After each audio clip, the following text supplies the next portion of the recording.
मुंबई महानगर पालिका virtual class की ओर से आप सबका हार्दिक स्वागत करता हूं। बच्चों, वैश्विक महामारी के चलते इस वर्ष पठन पाठन का कार्यक्रम प्रभावित हो रहा है। ऐसे में हमारी बृहन मुंबई महानगर पालिका ने प्रत्येक विद्यार्थी तक ऑनलाइन शिक्षण पहुंचाने की व्यवस्था की है। तो आइए बच्चों, शुरू करते हैं।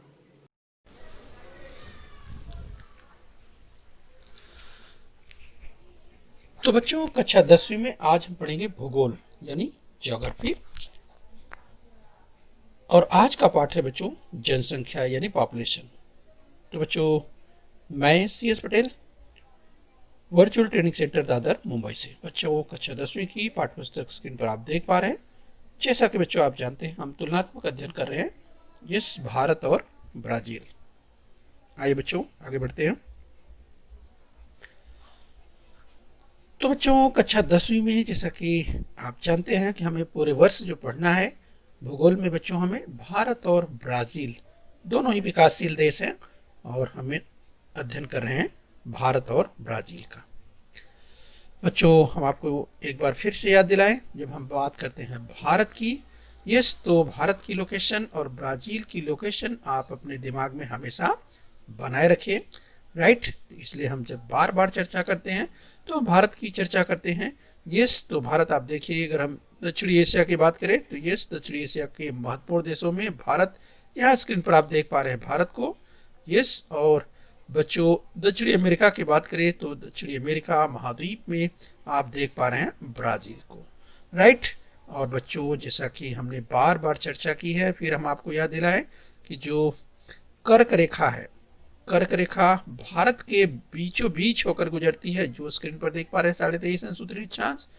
और बच्चों, मकर रेखा की बात करें जो कि 23.5 अंश दक्षिणी अक्षांश, ये जो स्क्रीन पर आप देख पा रहे हैं ब्राजील के दक्षिणी हिस्से से होकर गुजरती है।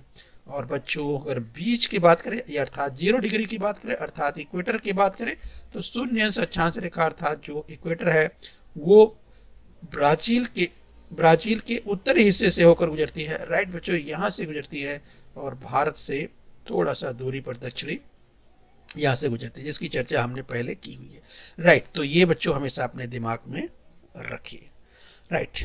चलिए, हम भारत और ब्राजील की जब बात करते हैं तो बच्चों, यस, अब तक आपने भारत राजनीतिक और ब्राजील राजनीतिक इसका परिचय पहले हो चुका है, राइट बच्चों। ध्यान रखिए, हम अगर भारत की बात करते हैं तो आप बाईं ओर स्क्रीन पर देख पा रहे हैं भारत के मानचित्र को, और अगर दाहिनी ओर बात करें तो ब्राजील के मानचित्र को, जो पॉलिटिकल मानचित्र है वो आप देख पा रहे हैं स्क्रीन पर, राइट बच्चों।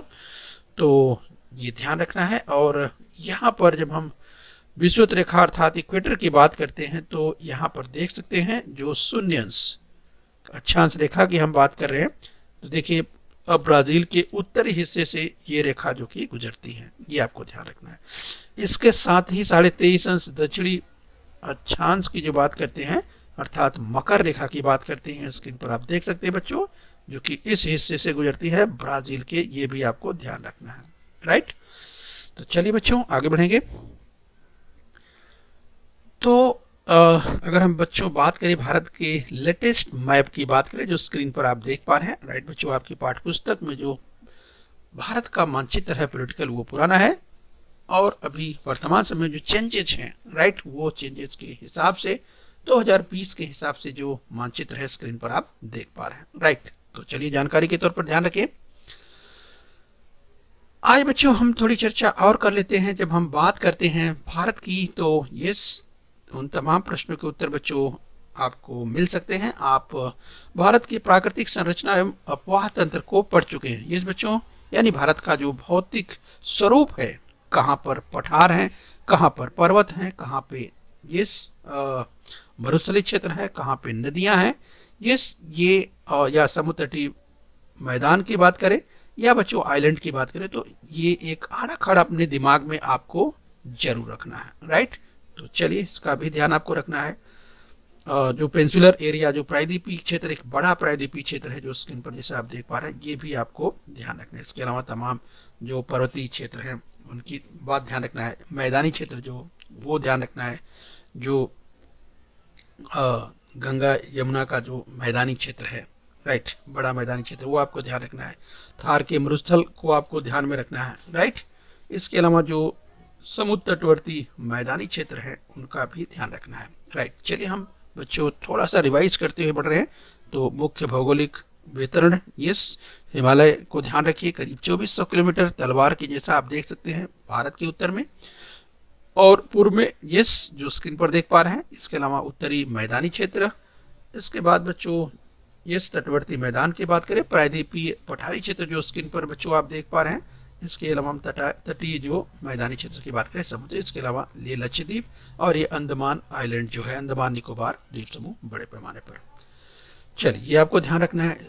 तो बच्चों आज जो हम पढ़ने वाले हैं पॉपुलेशन यानी जनसंख्या पढ़ने वाले हैं, राइट। तो चलिए बच्चों, किसी भी देश के लिए जनसंख्या एक महत्वपूर्ण संसाधन होती है। तो बच्चों जनसंख्या क्या, एक महत्वपूर्ण संसाधन यानी रिसोर्सेज के रूप में होती है। बच्चों ह्यूमन रिसोर्स की बात करते हैं, मानव संसाधन की बात करते हैं, राइट। तो ध्यान रखिए किसी भी देश के लिए जनसंख्या एक महत्वपूर्ण संसाधन के रूप में। किसी भी देश की आर्थिक एवं सामाजिक प्रगति हेतु जनसंख्या एवं उसकी गुणवत्ता महत्वपूर्ण कारक होते हैं, राइट। तो ध्यान रखना है देश की, किसी भी देश की आर्थिक एवं सामाजिक प्रगति के लिए जनसंख्या एवं उसकी गुणवत्ता महत्वपूर्ण ये कारक होते हैं, ये आपको ध्यान रखना है। तो चलिए स्क्रीन पर आप देख पा रहे हैं जनसंख्या की बात करें यानी हम ह्यूमन रिसोर्स की बात कर रहे हैं। आइए बच्चों स्क्रीन पर हम आपको दिखाएं, जैसे अगर हम बात कर रहे हैं, शुरुआत करते हैं भारत से, राइट। तो चलिए आप ध्यान से देखिए, पहले हम मानचित्र के बारे में थोड़ी सी चर्चा कर दें, राइट। स्क्रीन पर सबसे पहले बाईं ओर जो चित्र आप देख पा रहे हैं भारत का मानचित्र देख पा रहे हैं। ये मानचित्र, राइट, इसका टाइटल जो ध्यान से आप देखिए तो जनसंख्या वितरण इसमें दिखाया गया है और 2011, राइट। बच्चों जैसा कि आप जानते हैं हमारे देश में जो जनगणना होती है इस बच्चों अगर हम बात करें डिकेड की शुरुआत से होती है, जो दशक होते हैं, जैसे 2011, यस, 2001, 2011, 2021 में आगे इस तरह से जो जनगणना होगी। तो ये आपको ध्यान रखना है। तो 2011 के अनुसार जो डेटा उपलब्ध है वो स्क्रीन पर दिखाई दे रहा है। और बच्चों यहाँ पर ध्यान रखना है, यहाँ पर एक बिंदु बराबर 2 लाख व्यक्ति, यानी जो मानचित्र में बच्चों एक एक डाट दिखाया गया है, एक एक बिंदु दिखाया गया है, ये एक बिंदु बराबर 2 लाख जनसंख्या, राइट, ध्यान रखिए। तो बच्चों ये जो मानचित्र है ध्यान रखिए डाट मेथड द्वारा बनाया गया है। बच्चों कक्षा 9वीं भूगोल में आपने इस मेथड को पढ़ा हुआ है, यस। तो जनसंख्या वितरण दिखाने के लिए यहाँ डाट मेथड का उपयोग किया गया है, जिसे बिंदु पद्धति या डाट मेथड कहते हैं, राइट। तो चलिए ध्यान रखिए जो डेटा है वो ध्यान रखिए, स्केल ध्यान रखिए, एक बिंदु बराबर 2 लाख व्यक्ति, ये आपको ध्यान रखना है, राइट। इसके अलावा बच्चों इससे पता चलता है कि जनसंख्या जैसे जहां पर ज्यादा, अब जो डॉट्स हैं जितने ज्यादा डेंस हैं, जितने ज्यादा घने हैं, यानी पॉपुलेशन उतना ही अधिक है, राइट। तो ये जो इन क्षेत्रों में जो आप देख पा रहे हैं बच्चों जनसंख्या का जो संकेंद्रण है वो बहुत अधिक आपको दिखाई दे रहा है, राइट। तो इन क्षेत्रों में आपको जनसंख्या अधिक दिखाई दे रही है, जनसंख्या का जो संकेंद्रण है ये इन क्षेत्रों में आपको अधिक दिखाई दे रहा है, ये आपको ध्यान देना है।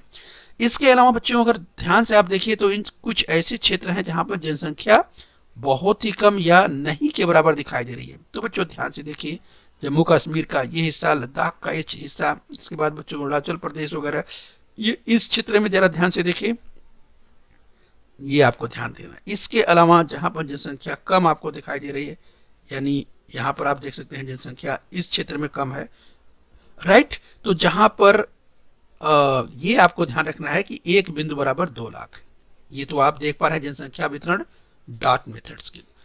इसके अलावा बच्चों दाहिनी ओर जो मानचित्र दिया हुआ है ये जनसंख्या घनत्व दिया है 2011 के हिसाब से, राइट। तो बच्चों अगर आप ध्यान से देखेंगे तो समझ पाएंगे जो जनसंख्या घनत्व दिया गया है, यानी बच्चों अब आप देखिए कि इसमें जो डार्क, यूं हम कहें कि आप देखिए डार्क ब्राउन कह सकते हैं, यानी बिल्कुल डार्क ब्राउन में जो दिया हुआ है, अब अगर ध्यान से देखिए तो आपको क्या दिखाई देगा, यानी 500 से अधिक, 500 क्या, 500 व्यक्ति, 500 पीपल, यानी 500 व्यक्ति से अधिक जो जनसंख्या है, क्या इसका जो घनत्व है, जो डेंसिटी है, और वो भी प्रति वर्ग किलोमीटर। मतलब क्या बच्चों, यानी 1 वर्ग किलोमीटर में 500 व्यक्तियों से अधिक के जो क्षेत्र हैं वो देख सकते हैं डार्क ब्राउन में बिल्कुल दिखाया गया है, या जिसको हल्का सा रेडिश कह सकते हैं लिया हुआ, ये देख पा रहे हैं। जैसे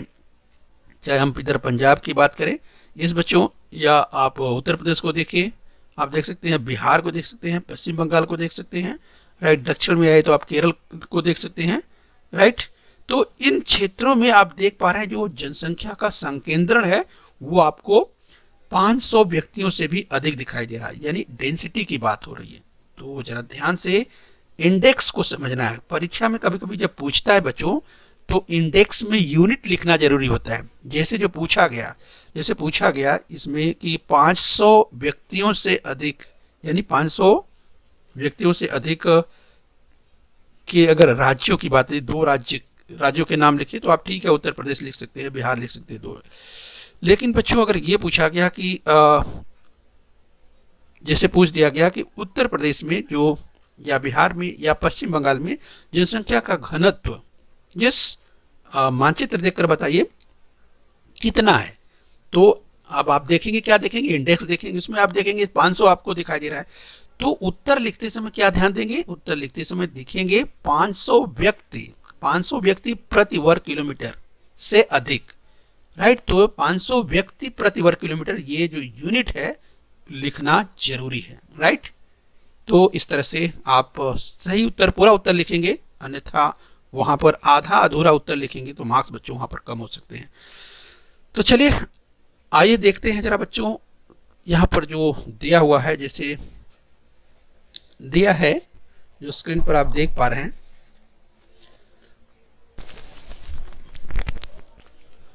तो बच्चों आप निरीक्षण कर रहे होंगे, आप देख पा रहे होंगे, हम बात कर रहे हैं जनसंख्या के घनत्व की बात कर रहे हैं। तो बच्चों आप जनसंख्या के घनत्व को इस ध्यान से देखिए, यस बच्चों समझने का प्रयास कीजिए। तो मुझे लगता है कि अब आपने देख लिया होगा, राइट बच्चों। ध्यान से अगर आपने देखा होगा तो आपको समझ में आ गया होगा, यस।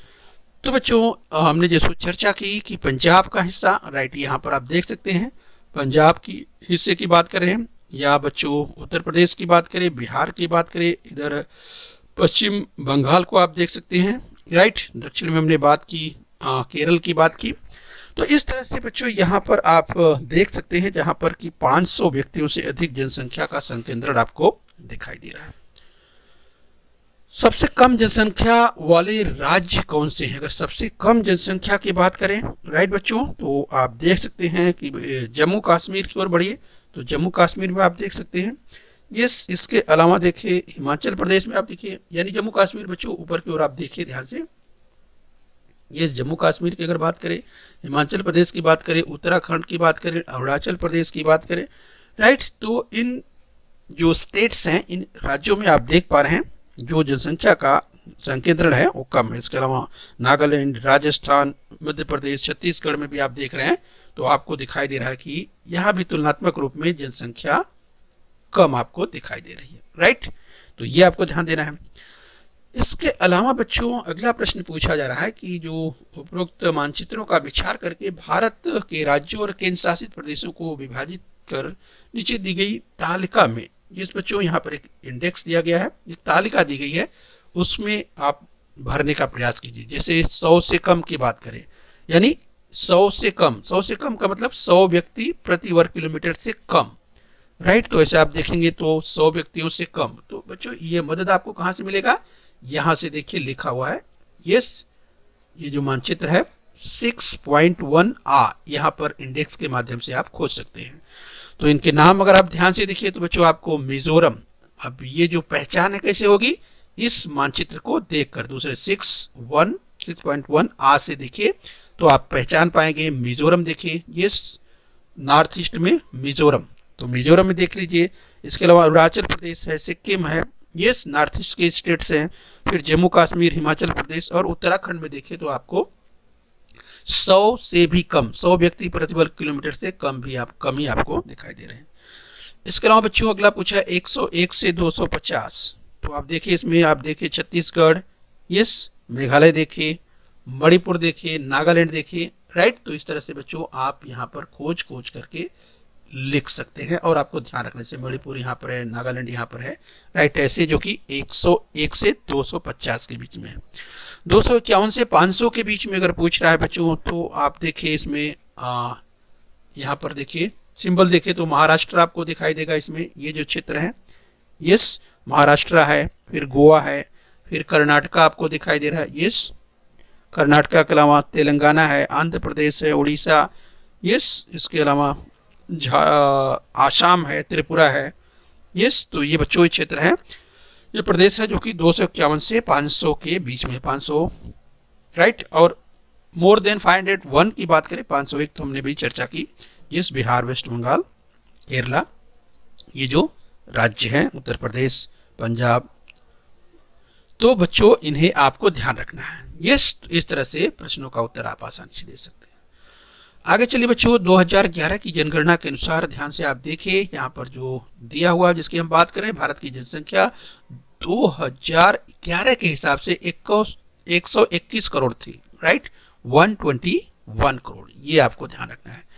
तो बच्चों ध्यान रखिए, जब हम भारत की बात कर रहे हैं तो भारत में जनसंख्या 2011 के अनुसार बच्चों ये चल रहा है 2020, और बच्चों अगर वर्तमान में आज के हिसाब से जनसंख्या की अगर बात करें तो बच्चों आज जो भारत की जनसंख्या लगभग, आज बच्चों अगर हम अक्टूबर 2020 की बात करें तो बच्चों 138 करोड़ 35 लाख 67,415, राइट बच्चों, यानी हम बात कर रहे हैं 6 अक्टूबर की 2020 की, यानी बच्चों 138 करोड़ 35 लाख 67,415, यानी वर्तमान समय में जानकारी के लिए आपको बताऊं कि जो कि भारत की जनसंख्या आज के संदर्भ में यानी 121 करोड़ थी 2011 में, और बढ़कर आज हो गई है 138 करोड़।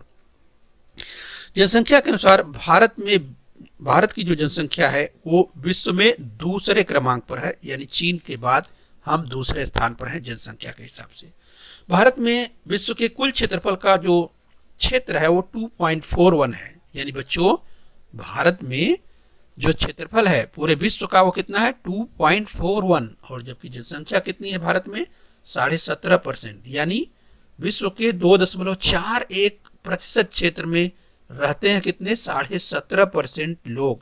और बच्चों इसीलिए भारत में जनसंख्या का जो घनत्व है, जो डेंसिटी है वो अधिक है, राइट, क्योंकि क्षेत्रफल भारत का कम है उस हिसाब से भारत की जनसंख्या अधिक है। 17.5% विश्व की कुल जनसंख्या के 17.5% जनसंख्या भारत में रहती है, ये भी ध्यान रखना है। यस बच्चों, हम आगे ब्राजील की भी बात थोड़ी सी यहाँ कर सकते हैं।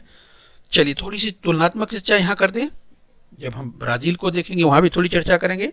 भारत की जनसंख्या, भारत भी विकासशील देश है, भारत की जनसंख्या यस बच्चों जहां पर 138 करोड़ अगर आज की बात करें, वही ब्राजील की जनसंख्या केवल 21 करोड़ है। यस ब्राजील में जहां पर भारत में विश्व की कुल जनसंख्या 17.5% है, वहीं ब्राजील में केवल 2.7%, 2.74। और बच्चों आगे हम आपको और बताना चाहें भारत के संदर्भ में, तो देखिए जहां पर जनगणना 2011 के हिसाब से भारत की जो जनसंख्या का औसत घनत्व 382 व्यक्ति प्रति वर्ग किलोमीटर था। 382 यानी भारत में 1 वर्ग किलोमीटर में 382 लोग रहते थे 2011 में। 2020 चल रहा है बच्चों, ये बढ़ चुका है। और आज आपकी जानकारी के लिए बताएं, और ये है आज 464 वर्तमान में, अर्थात 2020 की बात करें तो ये आंकड़ा बढ़ चुका है बच्चों। आज 464 व्यक्ति प्रति वर्ग किलोमीटर भारत में रहते हैं। जबकि ब्राजील को भी थोड़ा सा हम चर्चा कर लें, ब्राजील में बच्चों 24.96 यानी लगभग 25 व्यक्ति प्रति वर्ग किलोमीटर के हिसाब से। तो ये ध्यान रखना है। आप डेंसिटी समझ सकते हैं, यानी डेंसिटी भारत में कितना ज्यादा है। तो निश्चित रूप से बच्चों जनसंख्या अधिक होने से चलिए कुछ फायदे भी हैं तो कुछ नुकसान भी हैं, इसकी चर्चा हम आगे करने वाले हैं। यस, तो चलिए हम अध्ययन कर रहे हैं भारत और ब्राजील का तुलनात्मक अध्ययन, पॉपुलेशन देख पा रहे हैं। भारत में जनसंख्या का वितरण असमान है। प्राकृतिक संरचना, जलवायु एवं सुविधाओं की उपलब्धता का परिणाम जनसंख्या के वितरण पर होता है। यस बच्चों, यानी भारत में जो जनसंख्या का वितरण है, ये अगर डिस्ट्रीब्यूशन की हम बात करें पॉपुलेशन, तो असमान आपको दिखाई देगा। असमान का मतलब बच्चों भारत के ऐसे क्षेत्रों की बात करें, जैसे जम्मू कश्मीर की बात करें या अरुणाचल प्रदेश की बात करें, ये या जो पेंसुलर एरियाज हैं इनकी हम बात करें जहाँ पर जनसंख्या सामान्यतः कम है। लेकिन बच्चों ऐसे मैदानी क्षेत्रों की बात करें, जो गंगेटिक प्लेन है, राइट, इस तरह की बात करें, या केरला जो कि समुद्र तटवर्ती प्रदेश है, ऐसे क्षेत्र में जहाँ पर जनसंख्या तुलनात्मक रूप में अधिक है। तो ये प्राकृतिक संरचना, जलवायु एवं जो सुविधाओं की उपलब्धता का परिणाम जनसंख्या के वितरण पर होता है। उपजाऊ जमीन, मैदानी प्रदेश, पानी की उपलब्धता के कारण अनेक शताब्दियों से इन भागों में मानवीय अधिवासी यानी सेटलमेंट बसे हुए हैं। इस बच्चों ये ध्यान रखना है। कृषि व उद्योगों के कारण कुछ भागों में जनसंख्या का केंद्रीकरण बड़े पैमाने पर पाया जाता है। यानी बच्चों जहाँ पर एग्रीकल्चर यानी कृषि हम बात कर रहे हैं, प्रोडक्शन की बात कर रहे हैं, उत्पादन की बात करें, और इसके अलावा जो इंडस्ट्री है, उद्योग है, ये भी एक महत्वपूर्ण फैक्टर है। उदाहरण के रूप में उत्तरी मैदानी क्षेत्र की बात करें या दिल्ली, चेन्नई, कोलकाता, मुंबई, पुणे, बेंगलुरु, अगर शहरों की बात करें जहां पर सुविधाएं अधिक हैं, इसीलिए जो जनसंख्या का पॉपुलेशन जो सेंट्रलाइजेशन है यानी जनसंख्या का संकेंद्रण है, यहाँ पर बड़े पैमाने पर देखा जा सकता है। ये दिल्ली, चेन्नई, कोलकाता, मुंबई, पुणे, बेंगलुरु जैसे शहरों में। तो चलिए बच्चों, इसी क्रम में हम और आगे बढ़ेंगे और समझने का प्रयास करते हैं। ये बच्चों ध्यान से देखिए, इसके विपरीत पर्वतीय एवं पहाड़ी प्रदेशों में, शुष्क रेगिस्तानी प्रदेशों में, इस घने जंगलों में दुर्गमता के कारण सुविधाओं का अभाव होता है। तो बच्चों जहाँ पर मनुष्य कहाँ रहना चाहता है, जहाँ पर उसे अधिक से अधिक सुविधाएं उपलब्ध हों, ऐसी जगह पर रहना चाहता है। और यही कारण है कि पहाड़ी प्रदेशों में जहाँ पर बहुत ही दुर्गम रास्ते, रहना मुश्किल होता है, या शुष्क रेगिस्तानी क्षेत्रों की बात करें या घने जंगलों की बात करें, वहां पर जहां सुविधाओं का अभाव होता है, जनसंख्या वहां कम होती है। ऐसे प्रदेशों में जनसंख्या का वितरण विरल पाया जाता है, यानी बच्चों वहां पर जनसंख्या बहुत कम होती है। राइट, ये ध्यान रखना है। आइए बच्चों, इसी क्रम में हम ब्राजील की चर्चा कर लेते हैं। तो जरा ध्यान से आप देखिए, ब्राजील के लिए एक प्रश्न आपके सामने स्क्रीन पर दिया हुआ है। किस भाग में जनसंख्या बड़े पैमाने पर केंद्रित आपको दिखाई देती है? तो बच्चों भारत के पढ़ने के बाद ब्राजील को जरा ध्यान से देखिए। तो चलिए ब्राजील बाईं ओर सबसे पहले 6.2 अ को जरा ध्यान से देखिए। यस बच्चों, आप देख करके समझ पा रहे होंगे, ब्राजील को आप देख पा रहे हैं। अब ब्राजील में जनसंख्या का जो संकेंद्रण है, तो देखिए ब्राजील में जो जनसंख्या का वितरण दिखाया गया है 2010 के हिसाब से दिखाया गया है। ध्यान रखिए, ब्राजील में जो जनसंख्या होती है बच्चों, यस वहां जनसंख्या होती है जैसे 2010, फिर 2020, ये 2030, यानी जो डिकेड जहां पर समाप्त होता है वहां पर जो है वहां जनगणना की जाती है ब्राजील में। जबकि भारत में डिकेड जहां शुरू होता है जैसे 2011, ये फिर 2021, ये इस हिसाब से जनगणना होती है। तो जो आंकड़े उपलब्ध है बच्चों स्क्रीन पर ब्राजील के, ये 2010 के हैं। 1.2 लाख व्यक्ति जो स्केल पर आपको दिखाया जा रहा है यहाँ पे। और इसके अलावा बच्चों यहाँ जो मेथड आपको दिखाई दे रहा है वह डार्ट मेथड, ध्यान रखिए, बिंदु पद्धति द्वारा दिखाया गया है। यहाँ पर देख सकते हैं बच्चों, देखकर स्पष्ट आपको लग रहा है कि जनसंख्या का जो संकेंद्रण है बड़े पैमाने पर, राइट, आपको बच्चों इन क्षेत्रों में आपको अधिक दिखाई दे रहा है। यस, तो ब्राजील के इन क्षेत्रों में जनसंख्या का संकेंद्रण आपको सबसे अधिक दिखाई दे रहा है। वहीं पर इन क्षेत्रों में आप देखिए, बात करें तो आप देखिए इन क्षेत्रों में बिल्कुल विरल, इन क्षेत्रों में जनसंख्या आपको विरल अर्थात जनसंख्या बहुत कम दिखाई दे रही है। राइट, तो ये तो हुआ 6.2 अ की बात। जरा आप डेंसिटी की ओर आ जाइए, यानी ब्राजील जनसंख्या घनत्व की ओर बात कर लेते हैं। तो जरा ध्यान से देखिए, आपको दिखाई देगा ये जो पीला कलर आपको दिखाई दे रहा है यानी लाइट येलो में जो जनसंख्या आपको दिखाई दे रही है वो 50 व्यक्ति से भी कम व्यक्ति रहते हैं। 50 व्यक्ति प्रति वर्ग किलोमीटर से भी कम रहते हैं, जो लाइट येलो आपको दिखाई दे रहा है। राइट, तो इसमें आप देख सकते हैं ये बड़े पैमाने पर आपको क्षेत्र दिखाई दे रही है, जितना सब आपको दिखाई दे रहा है। राइट बच्चों, ध्यान से देखिए, ये पूरा जो अमेज़न नदी का पूरा बेसिन आपको दिखाई दे रहा है, ये पूरा ही आपको दिखाई दे रहा है कि जनसंख्या यहाँ पर बहुत कम दिखाई दे रही है।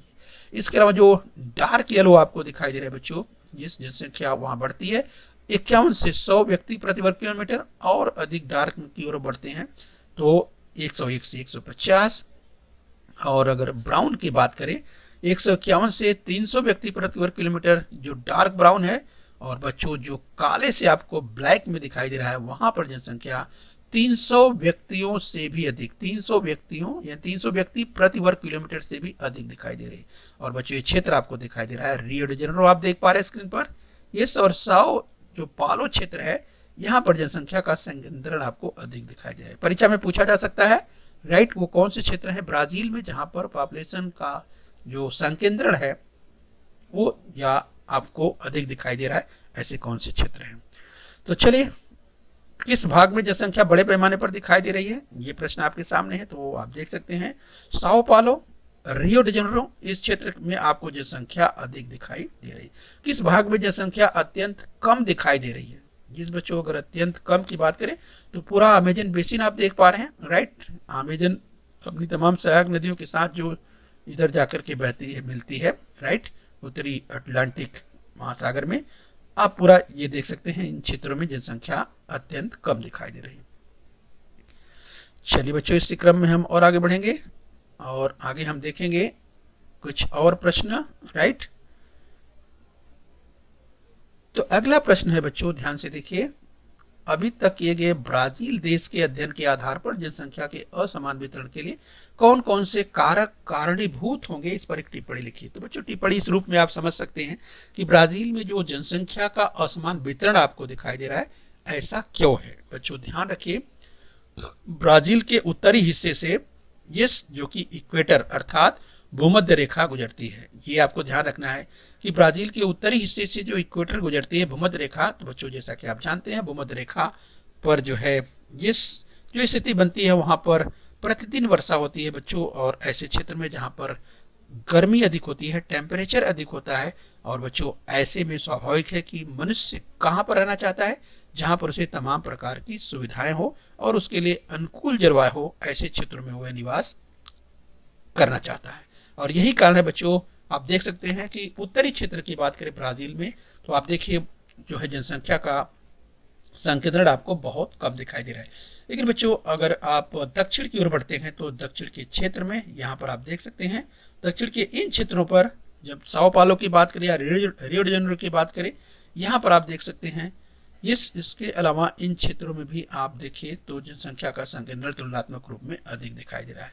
और जो ब्राजीलिया है, जो ब्राजील की राजधानी है, वो ब्लैक से आपको दिखाई दे रहा है। यहाँ भी जनसंख्या का घनत्व 300 व्यक्तियों से भी आपको अधिक दिखाई दे रहा है राइट। तो इन क्षेत्रों में तो इस तरह से यहाँ पर बच्चों जनसंख्या का जो असमान वितरण है आप देख सकते हैं। आइए बच्चों एक प्रश्न और देखते हैं, उपयुक्त मानचित्र में वितरण दिखाने के लिए कौन सी पद्धति का इस्तेमाल किया गया है। बच्चों ने इसकी शुरू में ही चर्चा की थी। यस जो मेथड है, जो जनसंख्या का वितरण दिखाया गया है, यहाँ पर आप देखिए डाट मेथड। यस बच्चों डाट मेथड का उपयोग किया गया है, जिससे कहते हैं हिंदी में बिंदु पद्धति या इंग्लिश में डाट मेथड कहा जाता है। तो चलिए ध्यान रखिए, परीक्षा में पूछा जा सकता है बिल्कुल। आइए बच्चों हम ज्योग्राफिकल एक्सप्लेनेशन देख लेते हैं। ये हम ब्राजील की बात करें तो ब्राजील दक्षिणी अमेरिकी महाद्वीप का सर्वाधिक जनसंख्या वाला देश है। बच्चों एक बार फिर से हम आपको याद दिलाएं, हम तुलनात्मक अध्ययन कर रहे हैं। तो भारत की जनसंख्या अगर हम वर्तमान संदर्भ की बात करें तो वर्तमान में जहां भारत की जनसंख्या 138 करोड़ है, वहीं ब्राजील की जनसंख्या आज के संदर्भ 2020 में 21 करोड़, आज यानी 6 अक्टूबर 2020 को ब्राजील की जनसंख्या है 21 करोड़ 29,68,219 राइट। और बच्चों 21 करोड़, जबकि ब्राजील का जो क्षेत्रफल है विश्व के क्षेत्रफल का बच्चों 2.74 राइट। ध्यान रखिए, सॉरी जो जनसंख्या है भारत की जो जनसंख्या है बच्चों वो 17.5 यानी 17.5%। तो ध्यान रखना है बच्चों, जहां पर ब्राजील में 21 करोड़ और जबकि बच्चों कुल अगर क्षेत्रफल की बात करें, यस उसके दृष्टिकोण से अगर देखें तो 25 व्यक्ति प्रति वर्ग किलोमीटर के हिसाब से पूरे ब्राजील में निवास करते हैं, जब भारत में बच्चों ये आंकड़ा बढ़कर 464 हो चुका है। हम बच्चों आज के संदर्भ की बात कर रहे हैं। यस इसके पहले हमने अध्ययन किया था बच्चों, अगर 2011 के हिसाब से देखें तो हमने देखा था 382 व्यक्ति प्रति वर्ग किलोमीटर राइट।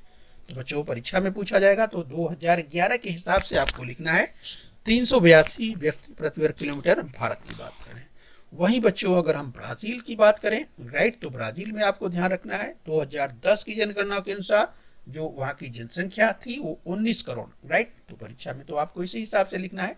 जानकारी के लिए, अपडेट के लिए हम केवल इसकी चर्चा कर रहे हैं, बट परीक्षा में पूछा जाएगा, ध्यान रखिए बच्चों। तो आपको जो डेटा दिया हुआ है उसके हिसाब से ही लिखना है।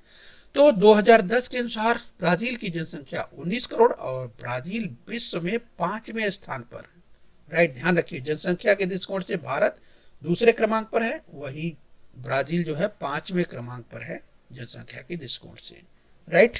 और हमने क्षेत्रफल की बात की, यानी जो कुल जनसंख्या है क्षेत्रफल के दृष्टिकोण से ब्राजील में 2.74 है, यस। और अगर 2011 के हिसाब से देखते हैं तो 2.78, यस। और ब्राजील में 23 व्यक्ति, 23, ब्राजील में बच्चों केवल 23 व्यक्ति प्रति वर्ग किलोमीटर के हिसाब से लोग रहते हैं, जबकि भारत में कितना, 382, यानी एक वर्ग किलोमीटर में भारत में 382 लोग जहां रहते हैं, वहीं ब्राजील में केवल 23 व्यक्ति रहते हैं। और बच्चों ध्यान रखिए कि भारत के क्षेत्रफल से जो ब्राजील का क्षेत्रफल है वो कहीं अधिक है। तो क्षेत्रफल के दृष्टिकोण से यह देश विश्व में 5वें क्रमांक पर है और पृथ्वी के भूभाग का 5.6% भाग जो है इसके पास है, यस। ध्यान रखिए। और बच्चों हमने बात की थी जहां पर भारत के संदर्भ में आपने देखा था केवल 2.41% का क्षेत्र भारत के पास है, और जबकि जनसंख्या 17.5% रहती है। तो ये जो अंतर है, ये अंतर काफी अंतर आपको दिखाई देगा, यस बच्चों। तो ब्राजील की हम बात कर रहे हैं, तो कि ब्राजील में आपने देखा कि जो जनसंख्या का वितरण आपको दिखाई दे रहा है वो असमान दिखाई दे रहा है, हमने देखा। और क्षेत्रफल के दृष्टिकोण से भी देखा कि इस विश्व में 5वें क्रमांक पर है और पृथ्वी के भूभाग पर 5.6% भाग ब्राजील द्वारा व्याप्त है, इसकी हमने चर्चा की, राइट बच्चों। तो ये आपको ध्यान रखना है। हमने ये भी चर्चा की बच्चों कि ब्राजील में जो अगर ब्राजील की राजधानी ब्राजीलिया जो स्क्रीन पर आप देख पा रहे हैं, आपको फिर से हम पॉइंट आउट करें, जहां अगर महानगरों की बात करते हैं, यस, तो स्टूडेंट्स यहाँ पर जो स्क्रीन पर आप देख पा रहे हैं, यहाँ पर जनसंख्या का संकेंद्रण आप देखिए, यस, आपको अधिक दिखाई देगा। आइए बच्चों इसी क्रम में हम और आगे बढ़ें, यस। तो हम समझने का प्रयास करें कि विश्व की कुल केवल 2.78% जनसंख्या ही इस देश में रहती है। ब्राजील में विश्व की केवल 2.78%, यस, 2.78% जनसंख्या इस देश में रहती है, जबकि भारत में कितना, भारत में 17.5%, ध्यान रखिए, भारत में विश्व की 17.5% आबादी यानी जनसंख्या है। तो हम बच्चों तुलनात्मक अध्ययन कर रहे हैं, भारत और ब्राजील जो कि दोनों ही विकासशील देश हैं। तो ये तुलनात्मक अध्ययन आपको ध्यान रखना है, क्योंकि बच्चों तुलनात्मक अध्ययन परीक्षा में पूछा जाएगा। तो बच्चों इसीलिए इस देश में जनसंख्या का घनत्व, औसत जो घनत्व है वो है 23 व्यक्ति प्रति वर्ग किलोमीटर, यानी ब्राजील में 23 व्यक्ति प्रति वर्ग किलोमीटर निवास करते हैं, ये आपको ध्यान रखना है। तो चलिए बच्चों हम पार्ट 1 यहाँ पूरा कर रहे हैं। पार्ट 2 में जब हम आएंगे तो बच्चों जनसंख्या का जो अगला हिस्सा है, जैसे जनसंख्या की संरचना के संदर्भ में हम देखेंगे, अगले पार्ट में हम आएंगे। और इसके बाद हम जनसंख्या की वृद्धि की दर भारत और ब्राजील, ये बच्चों हम अगले पार्ट में इसकी विस्तार से चर्चा करने वाले हैं। इसके बाद लिटरेसी हम देखेंगे, अगले पार्ट 2 में हम आएंगे। तो साक्षरता का प्रमाण भारत और ब्राजील में कि इसकी क्या स्थिति है, इसको हम विस्तार से पार्ट 2 में देखने वाले हैं। तो चलिए पार्ट 1 में हम थोड़ा सा अभ्यास कर लेते हैं आज जो हमने अध्ययन किया। तो चलिए स्क्रीन पर आपके सामने एक कथन है, जरा ध्यान से देखिए। यदि किसी देश की आर्थिक एवं सामाजिक प्रगति हेतु जनसंख्या एवं उसकी गुणवत्ता महत्वपूर्ण कारक होते हैं, तो क्या यह कथन सत्य है? याद कीजिए, किसी देश की आर्थिक एवं सामाजिक प्रगति हेतु जनसंख्या एवं उसकी गुणवत्ता महत्वपूर्ण कारक होते हैं, तो क्या यह कथन सत्य है? इस बच्चों याद कीजिए, इसकी चर्चा हमने की थी, आपको याद आ गया होगा। यस, ये कथन बिल्कुल सत्य है। तो चलिए कथन और देखते हैं, जरा ध्यान से देखिए, ध्यान से देखिए। अगर कथन सत्य है तो ठीक है, अगर कथन असत्य है तो उसे सत्य करके लिखना है। ध्यान से देखिए, भारत की जनसंख्या वर्ष 2011 में 121 करोड़ थी। भारत की जनसंख्या वर्ष 2011 में 121 करोड़ थी, तो क्या यह कथन सत्य है? आपको याद आ क्या होगा? यस बच्चों, तो चलिए टैली करिए उत्तर। यस, ये कथन बिल्कुल सत्य है। भारत की जनसंख्या 2011 में 121 करोड़ थी। आइए ध्यान से देखिए आगे। तो कथन ध्यान से देखिए, अगर कथन सत्य है तो ठीक है, अगर असत्य है तो उसे सत्य करके लिखना है। जनगणना 2010 के अनुसार लगभग 19 करोड़ जनसंख्या वाला ब्राजील विश्व में 5वें स्थान पर है। याद कीजिए बच्चों, जैसा हमने चर्चा किया था कि ब्राजील में जो जनगणना होती है वो डिकेड के लास्ट में होती है। यस, तो जैसे 2010, 2020, यस। और भारत में जो जनगणना होती है डिकेड के दशक के शुरुआत में होती है। तो देखिए 2010 के अनुसार 19 करोड़ वाला जनसंख्या ब्राजील विश्व में 5वें क्रमांक पर है। बच्चों आपको याद होगा हमने इसकी चर्चा की थी। यस, तो ये भी कथन बिल्कुल सत्य है। ब्राजील 5वें क्रमांक पर है विश्व में जनसंख्या के हिसाब से, और भारत दूसरे क्रमांक है। पहले क्रमांक पर चीन है। राइट, ध्यान रखिए। तो चलिए बच्चों इसी क्रम में हम और आगे बढ़ते हैं। तो चलिए कथन और देख लेते हैं बच्चों, ध्यान से देखिए। निम्नलिखित कथन सत्य है या असत्य? अगर कथन असत्य है तो इसे सत्य करके लिखना है। ब्राजील में जनसंख्या का घनत्व ये औसतन 233 व्यक्ति प्रति वर्ग किलोमीटर है। बच्चों याद कीजिए, मुझे लगता है कि आपको याद आ गया होगा। 233 व्यक्ति प्रति वर्ग किलोमीटर, क्या ये कथन सत्य है? आपको याद आ गया होगा कि ब्राजील में जनसंख्या का औसत घनत्व दिया है 233 व्यक्ति प्रति वर्ग किलोमीटर। राइट, तो याद कीजिए 233 व्यक्ति, आपको याद आ गया होगा। ये हो सकता है क्या? नहीं हो सकता, ये कथन असत्य है। तो बच्चों इसे सत्य करना पड़ेगा। तो आप याद कीजिए बच्चों, हमने इसकी चर्चा की थी। ये 233 नहीं बल्कि 23 व्यक्ति। राइट, तो चलिए सही कर लीजिए। सत्य कथन करके रखेंगे कैसे? ब्राजील में जनसंख्या का घनत्व औसतन 23 व्यक्ति प्रति वर्ग किलोमीटर है। यस बच्चों, तो इस तरह से जो कथन असत्य है उसे सत्य करके लिखना है। तो सत्य कथन क्या हो गया? ब्राजील में जनसंख्या का घनत्व औसतन 23 व्यक्ति प्रति वर्ग किलोमीटर है। यस बच्चों, तो आप बच्चों खूब मेहनत करते रहिए, परिश्रम करते रहिए। पार्ट 2 में आएंगे तो और जानकारियां हम ब्राजील और भारत के संदर्भ में, पॉपुलेशन के संदर्भ में देखने वाले हैं। तो चलिए बच्चों, आज के लिए इतना ही। खूब अपने आप को स्वस्थ रखिए, हाथ धोते रहिए, ध्यान रखिए, और बच्चों लगातार निरंतर पढ़ाई करते रहिए, खूब मेहनत कीजिए और अधिक से अधिक अंक प्राप्त कीजिए। लेकिन बच्चों स्वास्थ्य के प्रति बिल्कुल सजग रखिए, ध्यान रखिए। ओके बच्चों, राइट।